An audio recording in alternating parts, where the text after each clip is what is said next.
Children, it is a continuation of the chapter Magnetic Effect of Electric Current. Now, let us take the 12th question. What is that 12th question?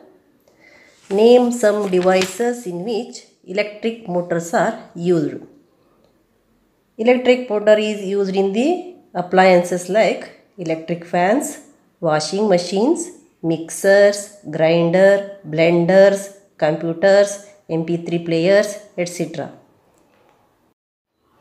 Write the answer that electric motor is used in appliances like electric fans, washing machines, mixers, grinder, blenders, computers, MP3 players, etc.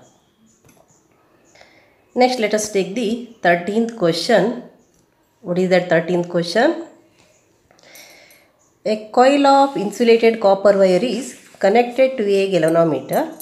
What will happen if a bar magnet is, first one, pushed into the coil, second one, withdrawn from inside the coil and held stationary? Then the first one, when bar magnet is pushed into the coil. When bar magnet is pushed into the coil, an electric current is induced in the coil and the galvanometer shows a deflection.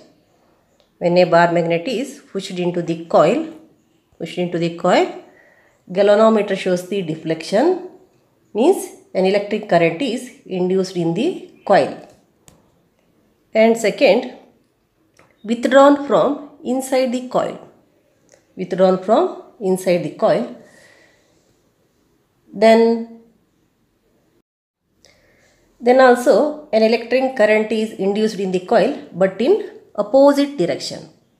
The galvanometer shows a deflection in reverse direction, means electric current is induced in the coil in the opposite direction. And third one, held stationary inside the coil. Bar magnet is held stationary inside the coil. In this case, no current is induced in the coil. The galvanometer shows no deflection. In this case, no current is induced in the coil. The galvanometer shows no deflection. Children, now you write the answer for the 13th question. The question is, a coil of insulated copper wire is connected to a galvanometer. What will happen if a bar magnet is first pushed into the coil? Bar magnet is pushed into the coil. The answer is, an electric current is induced in the coil and the galvanometer shows a deflection. Second, bar magnet is withdrawn from the coil, withdrawn from inside the coil. The answer is, an electric current is induced in the coil but in opposite direction. The galvanometer shows a deflection in reverse direction, in the opposite direction. Third one, bar magnet is held stationary inside the coil. No current is induced in the coil. The galvanometer shows no deflection, because you know that in this case the magnetic field linking with the coil will not change. Only the changing magnetic field linking with the coil induces the current in the coil. So in this case, when the bar magnet is held stationary inside the coil, there is no change in the magnetic field linking with the coil. So no current is induced in the coil. So the galvanometer shows no deflection. There is no deflection in the galvanometer. Now the 14th question.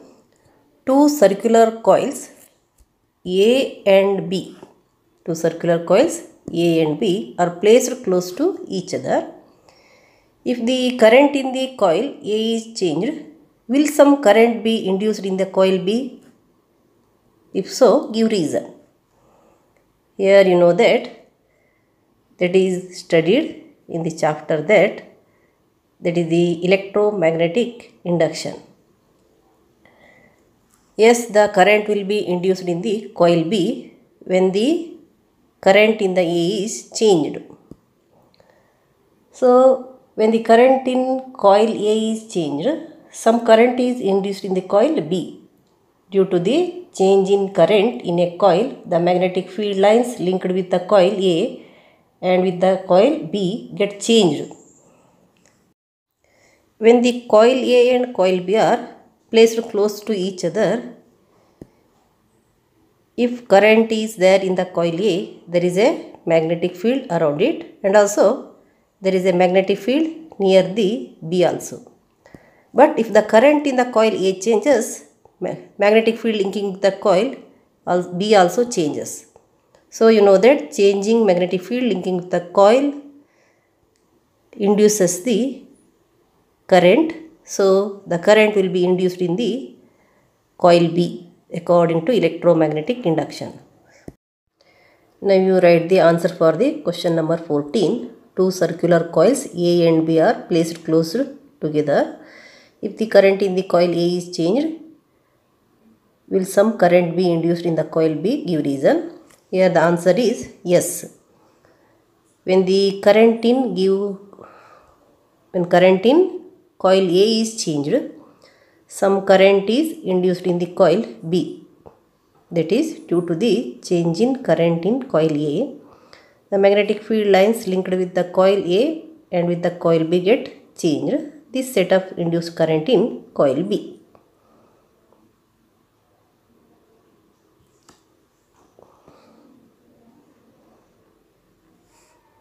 Next, let us take the 15th question. State the rules to determine the direction of a magnetic field produced around straight conductor carrying current, force experienced by a current carrying straight conductor placed in a magnetic field which is perpendicular to it, and the third, current induced in a coil due to its rotation in a magnetic field. Here we have to find the rule to determine direction in each case. So the first one is magnetic field produced around a straight conductor carrying current. Here the rule is right hand thumb rule. Here we have to write the statement. We have to state the rule, that is right hand thumb rule. What is the statement of the right hand thumb rule? If the current carrying conductor is held in the right hand such that the thumb points in the direction of the current, then the direction of the curl of the fingers will give the direction of the magnetic field. Direction of the curl of the finger will give the direction of the magnetic field.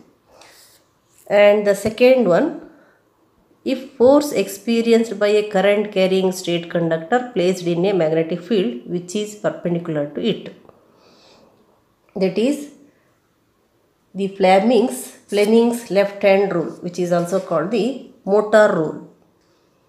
Here what is the statement of the rule? Stretch the forefinger, the central finger and the thumb of the left hand mutually perpendicular to each other.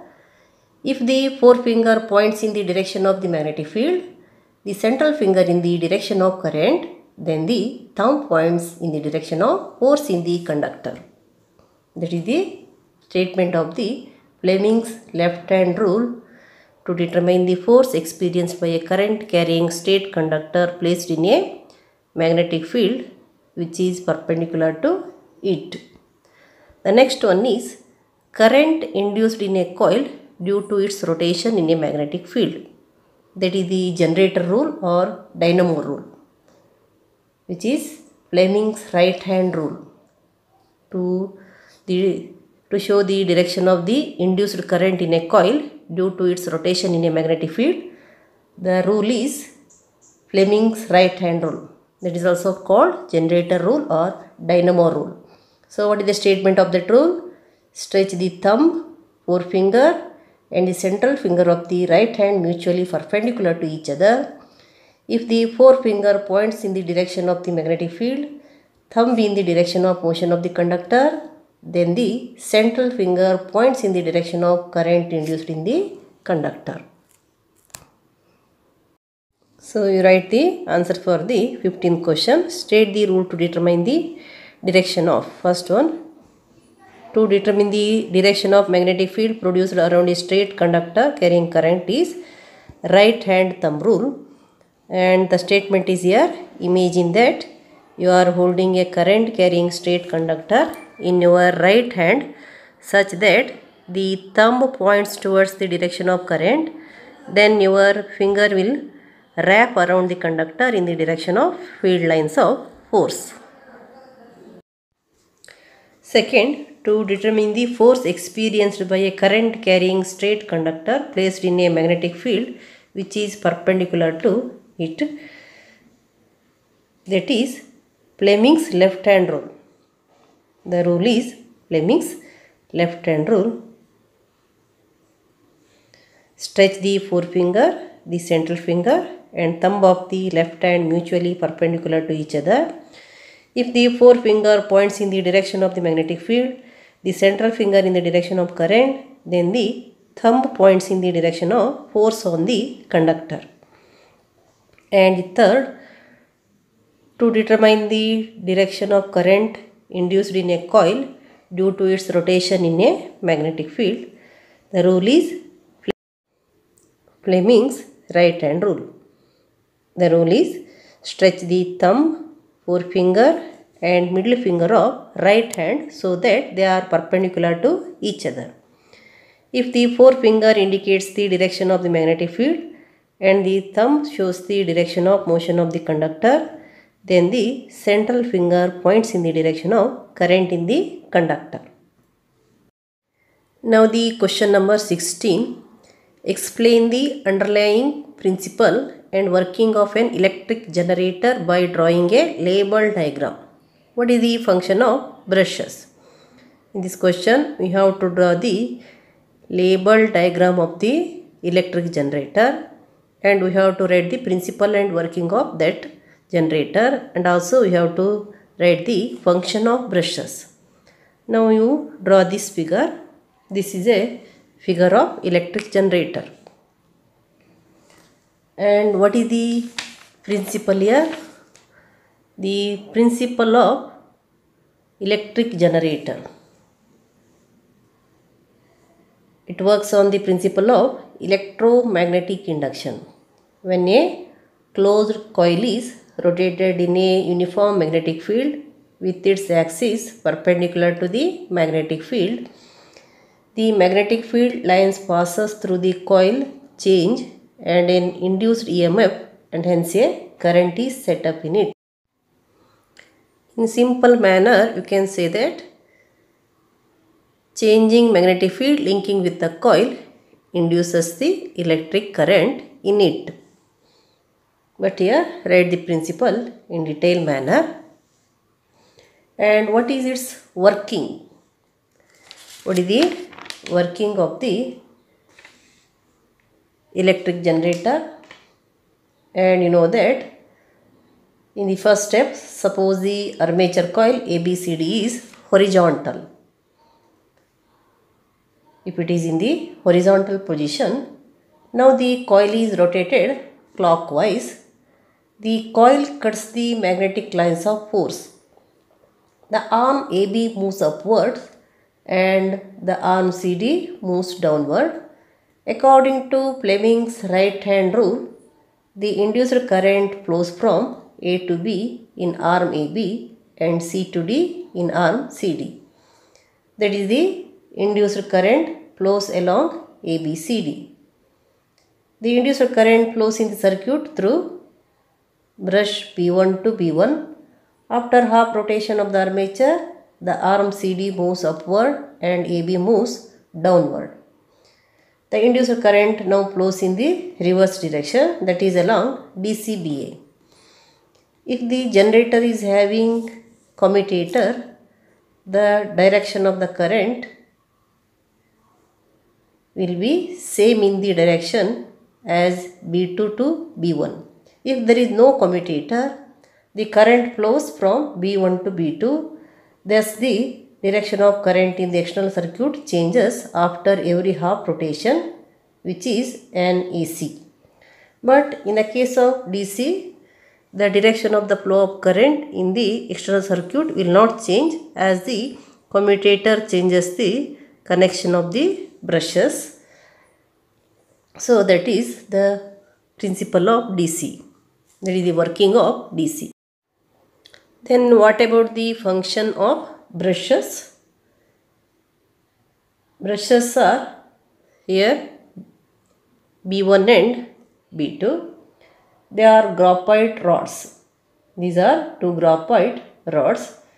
They are kept pressed against the slip rings. They are kept pressed against the slip rings or split rings. In the case of AC, they are pressed against the slip rings R1 and R2. In DC, the brushes are pressed on the split rings, which acts as a commutator. So, through the brushes, the current induced in the armature coil is sent to the external circuit. So, brushes helps to send the current induced in the armature to the external circuit. You write the principle of electric generator. Electric generator works on the principle of electromagnetic induction. When a closed coil is rotated in a uniform magnetic field with its axis perpendicular to the magnetic field, magnetic field line linking with coil change and current is induced in it. Magnetic field linking with coil change and current is induced in it. And you write the working of electric motor. Write the working of electric generator. When the axle attached to the two rings is rotated such that the arm AB moves up and the arm CD moves down in the magnetic field produced by the permanent magnet. Let us say the coil ABCD is rotated clockwise. By applying Fleming's right hand rule, the induced currents are set up in these arms along the directions AB and CD. Thus, an induced current flows in the direction ABCD. Current in the external circuit flows from B2 to B1. Current in the external circuit flows from B2 to B1. After half a rotation, arm CD starts moving up and AB moving down. As a result, the directions of the induced currents in the arms change,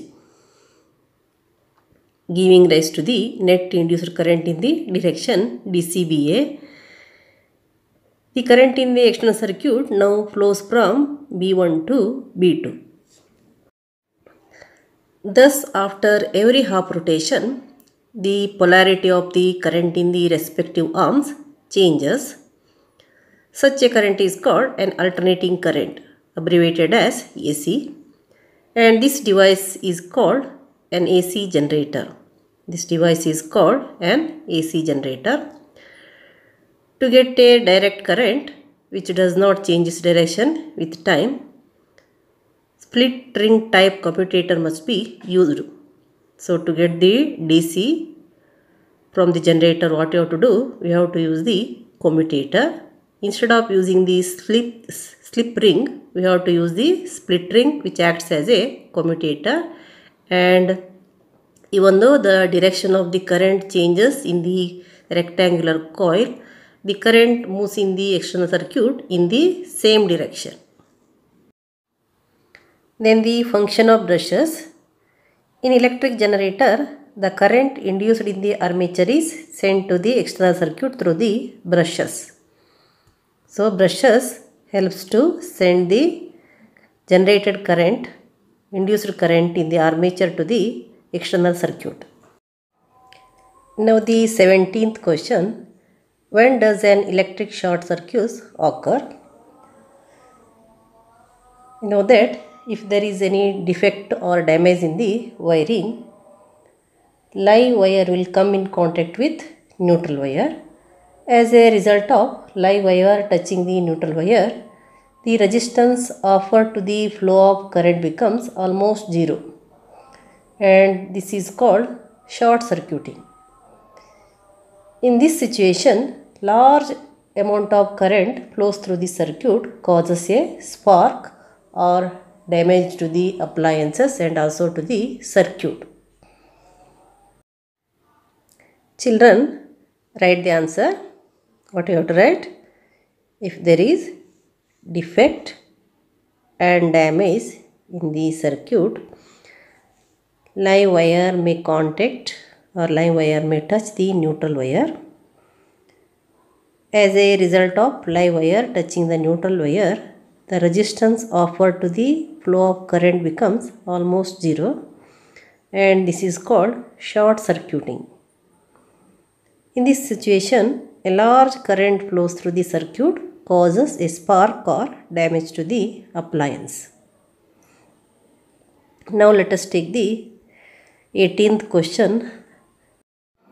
Then what is the question number 18? The question is, what is the function of an earth wire? Why is it necessary to earth metal?